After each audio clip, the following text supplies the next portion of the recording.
हो रही है उसमें मुझे बोलने का मौका मिल रहा है। वंदे मातरम के आज हम 150वें वर्ष के बाद दोबारा हम लोग इस सदन में याद कर रहे हैं और हमें गर्व है इस बात का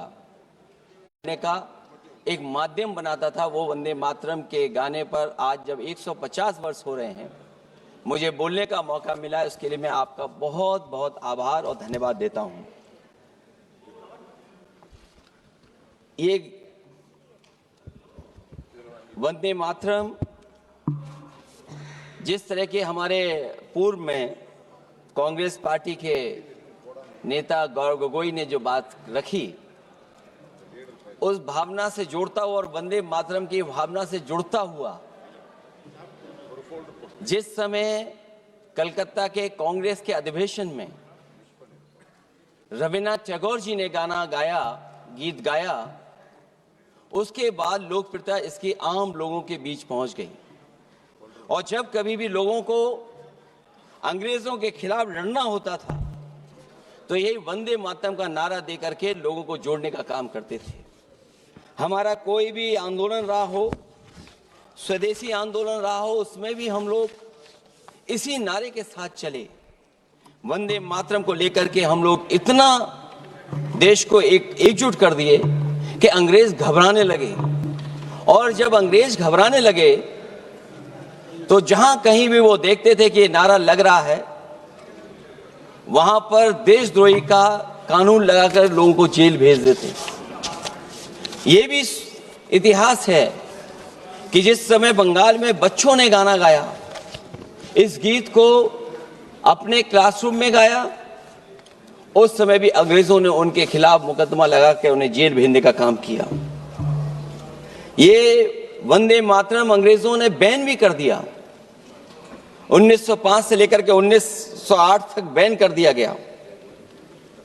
और बैन के बाद भी लोग माने नहीं, हमारे क्रांतिकारी लोग माने नहीं और वंदे मातरम को हमेशा उन्होंने अपने दिल और दिमाग में रखा और जनता के बीच में इस आंदोलन को आगे बढ़ाते रहे। सभापति महोदय, जो हमारे सत्ता पक्ष के लोग हैं वो हर चीज को ओन करना चाहते हैं। ये 150वें वर्ष में जब हम वंदे मातरम याद कर रहे हैं, बंकिम चंद्र चट्टोपाध्याय जी को हम याद कर रहे हैं कि उन्होंने इतना महान गीत हमें दिया है। सत्ता पक्ष के लोग समय समय पर हमें देखने को मिलता है कि जो महापुरुष उनके नहीं हैं या जो चीज उनकी अच्छी नहीं है उनको वो ओन करना चाहते हैं। 150वें वर्ष वंदे मातरम, मैं अभी वो बात कहूंगा और मैं बात कहूंगा और हमारे मंत्री जी उसका जवाब देना। सभापति महोदय, क्योंकि ये बात ओन करने की आ रही है, अपनाने की बात आ रही, तो मैं सभापति महोदय मैं अपने सत्ता पक्ष के लोगों को याद दिलाना चाहता हूं। सत्ता पक्ष के लोगों की जो पार्टी आज है भारतीय जनता पार्टी, जिस समय गठन हो रहा था, हमारे मुंबई और महाराष्ट्र के लोग जानते होंगे कि जिस समय गठन की चर्चा थी उस समय आपके जो अध्यक्ष चुने गए थे उनको जो भाषण देना है उस पर भी बहस चल रही थी। और बहस इस बात की थी कि भारतीय जनता पार्टी सेकुलर रास्ते पे जाएगी, सोशलिस्ट रास्ते पे जाएगी कि नहीं जाएगी।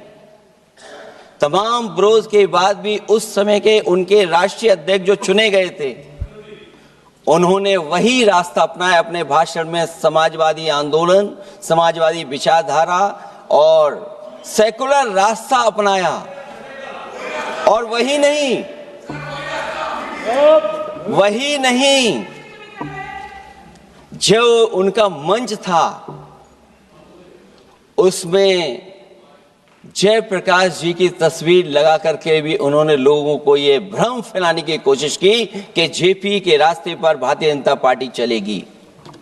बताएं माननीय मंत्री जी, आप कितने सेकुलर हैं आज, कितने सोशलिस्ट हैं आज? अभी गौरव गोगोई जी ने ठीक कहा, इंडिगो का हवाई जहाज उड़ नहीं रहे हैं, उड़ नहीं रहे कि उड़ाए नहीं जा रहे हैं, उड़ाए नहीं जा रहे।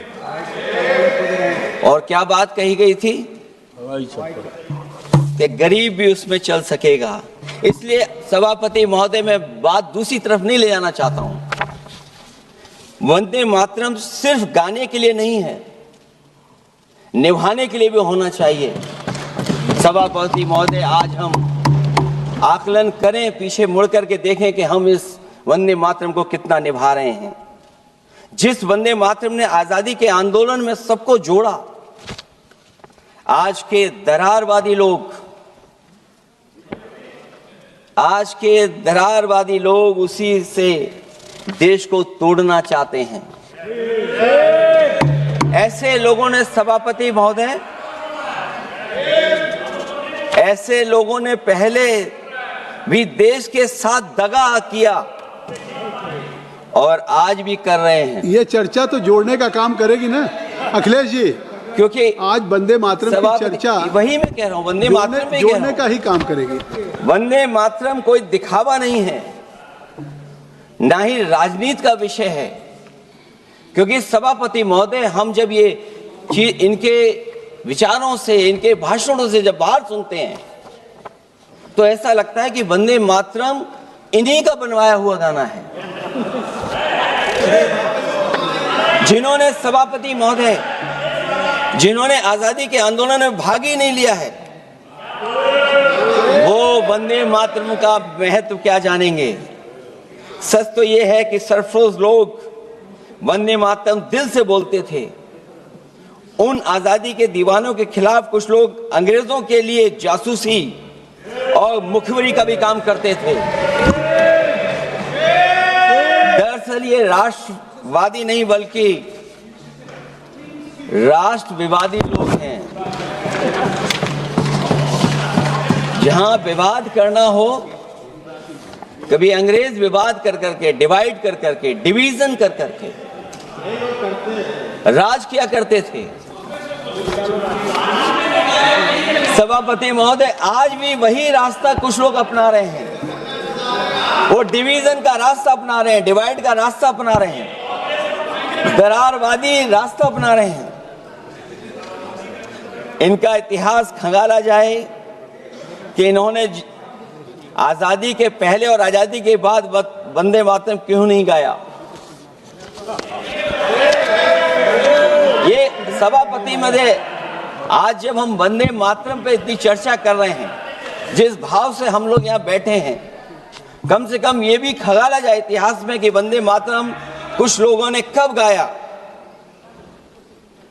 उन मुखबरों से ये सवाल पूछा जाए कि स्वतंत्रता के बाद भी उन्होंने अपना गीत क्यों बनाया। उनकी एक रंगी सोच ने तिरंगा क्यों नहीं फहराया। वंदे मातरम सियासत के झूठे राष्ट्रवादियों के लिए नहीं है। गलत लोगों की गलत मंशा पूरा देश समझता है और केवल यही नहीं ओन करते हैं। कभी कभी भारत माता का जो चित्र है, जो पेंटिंग कभी बंगाल के महान लोगों ने बनाई थी,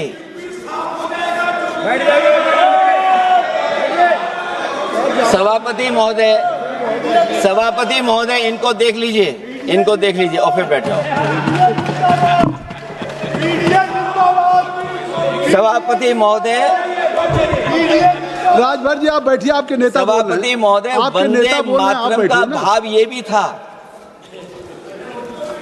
कि कम्युनल पॉलिटिक्स नहीं चलेगी और कम से कम हमारे उत्तर प्रदेश के साथियों ने कम्युनल पॉलिटिक्स को अंत किया है वहां पर जहां से कभी इन्होंने शुरू की थी। और सभापति महोदय, वंदे मातरम एक भाव के रूप में हमारे अंदर बसा है। चाहे उसके शब्द ना याद हो, चाहे अर्थ ना मालूम हो, चाहे पूरा याद ना हो, उस सच्चे भारतीय के अंदर देश प्रेम की भावना जगाने के लिए इसके दो शब्द ही काफी हैं। जो सच में देश की एकता और अखंडता चाहते हैं, जो भाईचारे को बुनियाद मानते हैं, उनके लिए दो शब्द भी पर्याप्त हैं, जो इस वंदे मातरम से हमें मिलते हैं।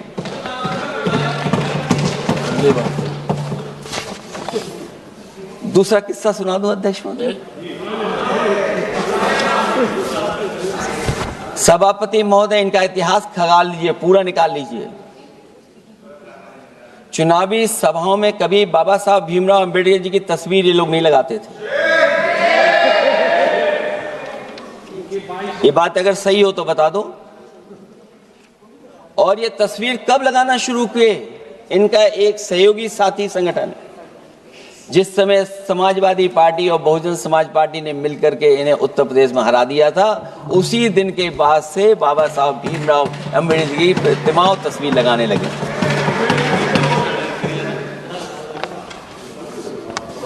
इसलिए सभापति महोदय,